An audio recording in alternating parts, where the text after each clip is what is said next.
Just really piggybacking, not a lot's changed since the other night after the game. Disappointed, I think, in our performance, really, and we just didn't do the things that you got to do to win, and didn't have the energy, really, that I think we need, and it showed on the field. I'll point out some of the good things we did first. Kicking game was really good, and if you look at it, Harrison had 4 punts, 51-yard average. Matt Wiley, 4 of the 5 kickoffs were touchbacks. The one they did return, they ended up starting at the 5-yard line. Kickoff return, Marcus Green, we had a touchdown. We had another one to the plus 43 with Duke Carter, minus 44, minus 42. So, 5 kickoffs went past the 30. Thought that was really good. Had a really good night on kickoff return.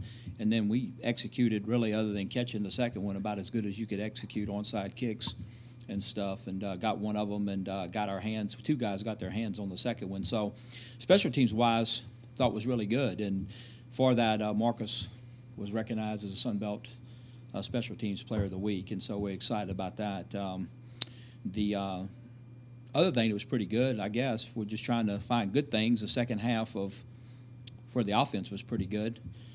14 first downs, over 300 yards, 6 of 9 on third down and stuff, but the first half was not good, and so you got to start faster than that, and you got to get going faster than we got going, obviously, and can't wait till really the second series of the second half before we really got going. And once we got going, got moving pretty good, but you just can't wait that long. And then defensively, we just never really had an answer at all that night. Started out slow again, like we did against Texas State, but made some adjustments against Texas State, and give Georgia State credit. Even the adjustments we did make, they executed. Not only did, in my opinion, we not do the things we had to do to be successful on that side of the ball, I thought they executed at a pretty high level too.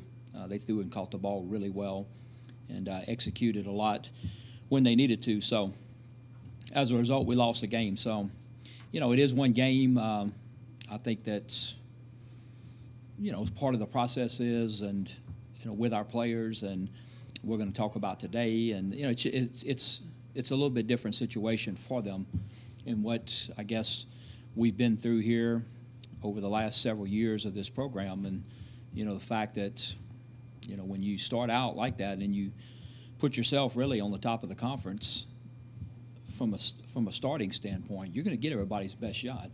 That's just the way it is. You're going to get great shots. You have to play really the more, and it's just a fact. I've been through it. The more you win, the more pressure there is to win. And, that sometimes, we're going to win this one becomes a foregone conclusion. And winning football games is hard. It is really hard. I don't care where I've been and how I've done it, whether, we had several undefeated seasons, the place I came from, or whether it was last year and we won 4. It doesn't matter. Winning football games is hard. As long as you play people that have the same number of scholarships you do, and they pay coaches and they whatever, it's tough. And you got to play really good each and every week to have a chance to win. And like I said, I don't want to take anything away from Georgia State because, they came here and won the game, but we have to play at a higher level than what we played. And if we don't, then we're going to have a hard time in any of these games. That's just the way it is. That's the fact of the league, and I think we're good enough to compete in these games and have a chance to win if we play good. If we don't play our best, then we're going to get behind like we did last week. And then, I give our kids a lot of credit. We fought back and battled back in there and gave us a chance at the end of the game. And but you got to start faster than that and do better than that. And we're going to work on doing that this week. Excited. Really, I've never been to Mobile to play football, so we're excited to go down there and play South Alabama. It's a football team that I think is really talented. I love their team speed. When you look at both sides of the ball and then their special teams, this is a football team that can run. And played a very tough schedule when you look at it. Their losses, Ole Miss, which they were actually winning at the half, Oklahoma State, pretty good football team, Louisiana Tech, still that game was 17-16, I think, going in the fourth quarter. Pretty late in the game, Louisiana Tech pulled away, credit to Tech, and then they lost a game that I'm sure they're still scratching their head to Idaho in overtime, which they really led the whole game. Idaho came back at the end of the game and tied it, and then beat them in overtime. And then the game that was really impressive to me, which I think showed their team speed and what they could do, was against Troy. I mean, which I thought they dominated the game when I saw it on TV and then when I saw it on tape. But what was very, very impressive to me is that they could match Troy's guys. And I know Troy's got really good football players, and they could match them. They played them one-on-one, got guys in the box, and got after them and stuff. And that's impressive to me when you got those kind of players that you can do that if you want to do that. Because it wasn't the thing, too, that impressed me about South Alabama. It wasn't much of a mystery what they were doing. They were playing man-to-man and getting after them, and they did it every snap and held up, more than held up. Really got after Troy pretty good, and it's impressive to see that. So, offensively, I know they're playing the two guys. They haven't really changed a lot in terms of what they're doing. I think Dallas probably runs the ball a little bit more than Cole, but Xavier Johnson's obviously a really good football player. I saw him lead the Troy game, so, but it's not like they don't have other backs. I know 32 is a really good back. I think he's played good. 24 has also played, so we expect them to continue to do the same stuff on offense. Really impressed with their defense. I think their team speed is phenomenal on defense. They have two safeties right now that I think are the best we're going to play against so far this year. Jeremy Reeves was a corner last year, has been all conference the last 2 years. He moved to safety. He was number 1 last year. He's wearing number 14 this year, but he's actually the safety, and then I love number 6. So they have two guys back there that can really cover ground. And what Jeremy's doing a great job of, they're playing a lot of man-to-man, but he overlaps the deep balls sideline to sideline, and he's good. They're really good football players. Plus, when they drop down in the box, when depending on the formation, one of them's high, one of them's low, they're also good tacklers. So anyway, I'm impressed with what they're doing on defense, and I know that's going to be a challenge because they looked really good against Troy, and they looked really good for 3.5 quarters against Idaho till Idaho finally got something going at the end of the game and tied it. So it'll be a tough game for us, no question. But we have to have a good week of practice and hopefully bring our best shot to Mobile. Hey, Coach, I want to ask about something you said a few minutes ago about the starting off pretty hot. Do you think the 3-0 start got to the players' heads before Saturday's games? Got to them how? Just the fact they were starting off 3-0, the fact they were playing pretty well.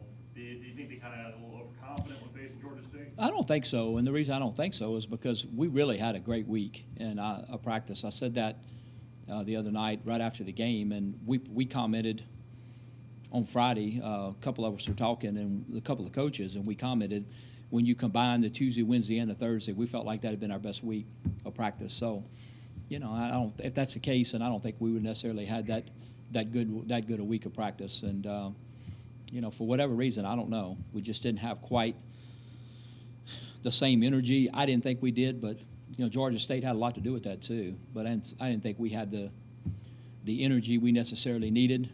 Early in the game, the urgency, maybe early in the game, but I don't think it had anything to do with the 3-0 start. I think it's football, and it's something that we got to correct. And if I had the formula that you always played at your peak energy and your peak effort and your peak focus, whatever, I could sell it for a lot of money, because you look at the landscape of college football, and I watch some others too, especially starting on Friday night, that, that's probably, I made a mistake. I went home Friday night and watched a couple of those games, and, and didn't seem like a couple of the teams I was watching that were favored to win really wanted to play. And, and I say really wanted to play, had the urgency necessarily to what they normally do. And, we got to work to get past that because, like I said, I believe in my mind, and I might be wrong, I think we're good enough to compete in these games, with a South Alabama, with a Georgia State. I think we are, but we have to play good. It's not a situation that we can go with less than our A game and think we're going to have a chance. This is not going to happen. But it's encouraging, I said the other night after the game, because I do believe if we go with our A game, then we're going to have a chance. And, I don't know. There's some games last year I didn't necessarily, feel as confident as I do now, thinking that we can compete with whoever we're lining up with. Kind of look at the quarterbacks a little bit. Are you going to open that position up this week, or are we still going to see Caleb as a starter and possibly? No, Caleb's a starter, and we just felt like I did at the time that that we needed something, something to change. And the way football is, it's the change is quarterback. You can change a running back or a receiver, and it doesn't make that big a difference. But I felt like at the time maybe that might give us a little spark. Of course, I think hitting the first play and then the first slant there, and Marcus takes it to the house. I mean, that obviously helped too. It's a great throw Garrett made and stuff. But I didn't necessarily look at it like that, because if you go back and look at it, I think Caleb's been extremely effective also. So it's a good problem to have. We feel like we can win with either guy. I've said that since we named Caleb the starter or whatever a month ago. That I think we can win with either guy. If you come out there and watch us practice, I don't know if you know really who the starter is, because they both take reps with the ones. They both come in and out and stuff. So anyway, we'll have both of them ready. Now, one of your favorite lines is momentum's as good as, from baseball, momentum's as good as the next day starting pitcher. Yeah. You look at South Alabama, come in there and beat Troy like they did, and then y'all coming off of less than desirable performance. Does that concern you at all, especially since you're going into their place? No, it concerns me that they got a good football team, and if they play like they did against Troy, it's they're as good as anybody. But we have to make sure, I control that we go in and we play as good as we can play, and if we do, I think we'll have a chance. But it's just, I said it's really hard to, in this sport, because there's parity, and especially in conferences, and especially when you get into familiarity, when Sun Belt teams play Sun Belt teams, or other conference teams play other conference teams. There is a lot of parity when you get in there, and like I said, I've just never been a huge believer in momentum, and momentum is going to carry you. It's really not. You have to have good practices. You have to be ready to play, and if you are, then you're ready. If you're not, last week or the 3 or 4 previous weeks don't have anything to do with it, because the other team don't care. They're looking for an opportunity to win and stuff. So, I think it's really all on us and our preparation and stuff and being ready to play. Hey, going back to Saturday, I know you addressed it a little bit just a second ago, but what was, I guess, the last straw that you saw from Caleb that made you just finally decide, okay, I got to get here in the game? It really wasn't a last straw. We talked about it at the half, Coach Kubik and I did, and we said, at the time, didn't think anybody was playing good on offense. Certainly wasn't putting it on Caleb. But we just said, we're going to try to do these things or whatever, talking, and whether these are the adjustments we're making. And then we felt like, or at least I did, that, look, let's put him back out there, because it's not like he's, I didn't think he was playing bad. It's just we needed a shot. And we needed a shot in the arm, really, the whole offense did and stuff. So, but let's go out there and let's give him another series. And we did, and that's the only time that we've turned the ball over in the league. That was the one turnover that we had, and then, of course, they scored again, and it was something needed to change. So it was really just kind of a shot in the dark, so to speak. Let's put in Garrett. Let's see if he can give us some kind of spark, and he did, and we had a chance to win the game. So you look at South Alabama. I'm real impressed with their speed on defense and the way they kind of lock down and play Troy man to man. And coming off a matchup with Georgia State, where they were able to cover you guys pretty good. I don't think a team in the Sun Belt's had that much success all year. How much of that do you see from South Alabama that you saw with Georgia State's ability? Oh, I think they definitely. I think it'll be done differently, but I think the players will be similar. It'll be done if South Alabama continues to do what they're doing. I don't think Georgia State played man one play, other than the backside got 10, depending on if they poached over the field. But I don't think they blitzed, 4 plays. So, it was predominantly zone. They sat back. They played the run with their guys, which to me that was the problem, that they could play the run with their base guys on the inside. They didn't have to commit anybody else in there. But so they were able to go 3 over 2, 2 over 1 in some situations and still play the run. And I think we had a little to do with that too, getting behind the chains on some plays. And then we had a big penalty in the second quarter that put us behind the chains. But South Al, if they do what they've been doing and what they did against Troy, it's more press man and lockdown or whatever than what we saw the other day. 2 very, very good defenses, 2 very different approaches to it. Well, with that being said, how do you approach something like that? Because you look at a team that's going to play predominantly zone, does that cause you to be more methodical? And if you're seeing a playing team that's going to play man-to-man, do you feel like there's more of a shot for big plays in this game? You have a shot, but, I mean, obviously they got good players, and you got to win the one-on-ones. But you have to be more patient in zone, I think, and, and make more pars and, pick at it a little bit. And what happened to us the other day, and if you go back and look at the drives in the first, there was a big mistake in really every drive, and then now it's 2nd and 12, or it went from one of the drives, it went from 2nd and 2 to 3rd and 6, which just because of really mistake that I felt like we made stuff. So, and then we didn't convert on 3rd down in the first half. I think we were 2 of 8, and you go back and 5 of the 6 were less than 5. I mean, one of them was 1, 2 of them were 2, one of them was 4.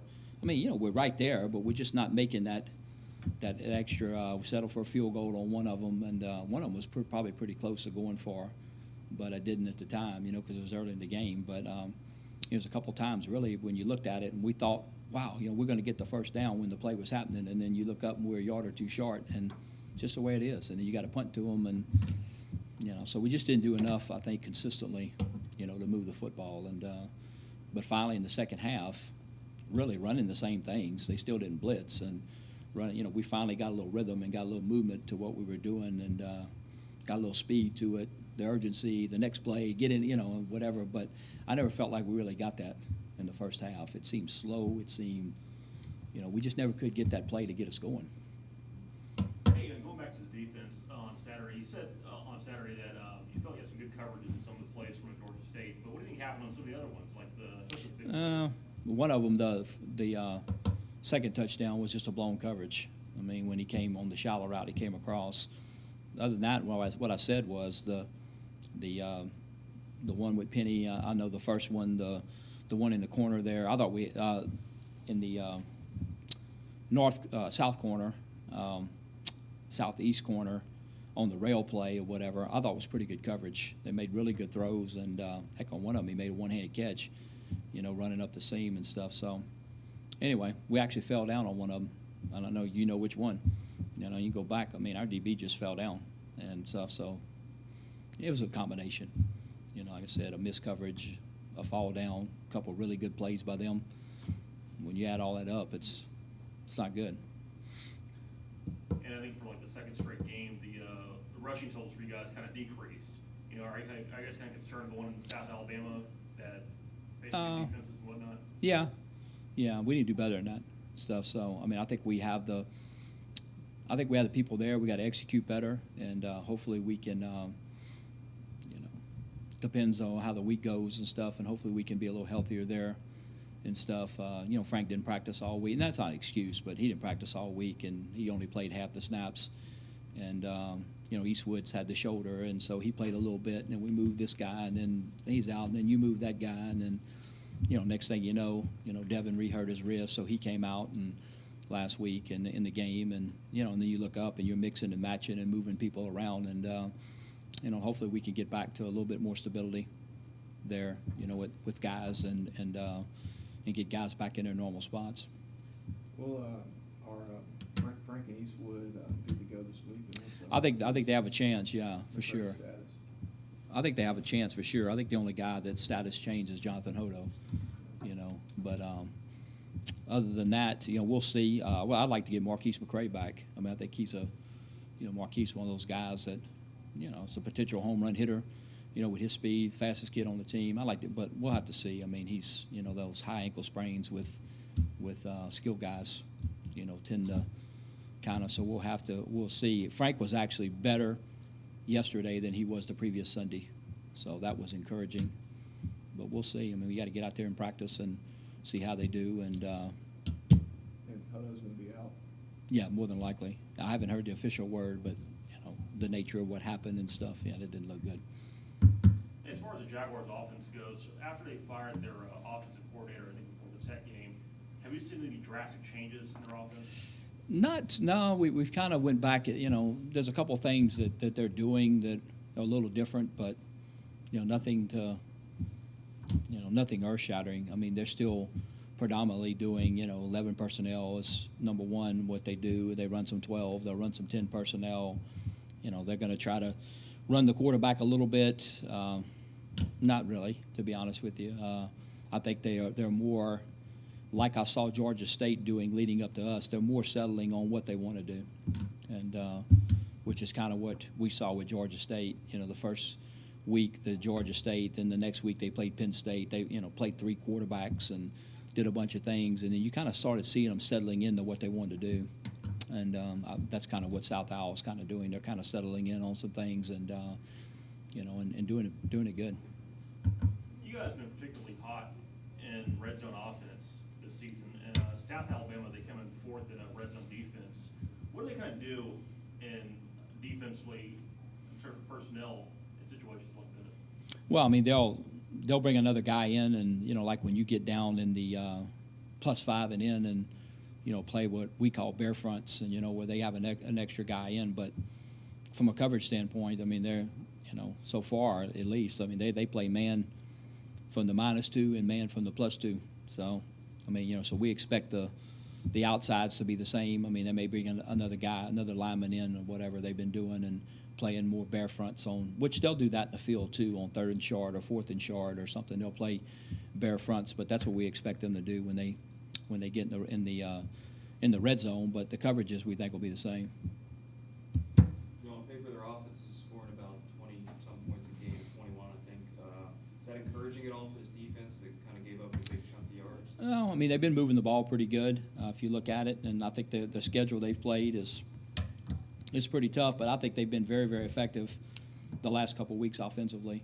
I mean, I think they were very effective against Troy, who's got a good team, doing what they need to do. And so I don't necessarily look at how many points somebody's scoring and this and that. I look at their ability to run it, to throw it, to do things that can hurt you, and they certainly can do that. And they're going to put 3 wideouts out there and a tight end that are good-looking kids. I mean, really good-looking. And they're going to have running backs, whether Xavier Johnson, whether it's 32, 24, whoever, like we can. I mean, we can run 4 or 5 running backs out there they're pretty good college running backs. And because somebody was asking me this morning, was Xavier Johnson going to play? Well, number one, I hope he plays. I hope all kids play. I don't want to see anybody get hurt. But, if he doesn't play, them other guys look pretty good against Troy too. I thought 32 and 24, boy, they're downhill runners, and they can run the football. So, they're going to have somebody good back there. But I think you're going to be impressed too with their football team on the hoof. I mean, they got their wideouts, the tight end. I mean, I thought they were last year when they came in here. I thought it was one of the better looking football teams we played. Just when you look at them out there, and they looked the part. Anything else for Coach? Appreciate it, Coach. Thanks, guys. Appreciate it.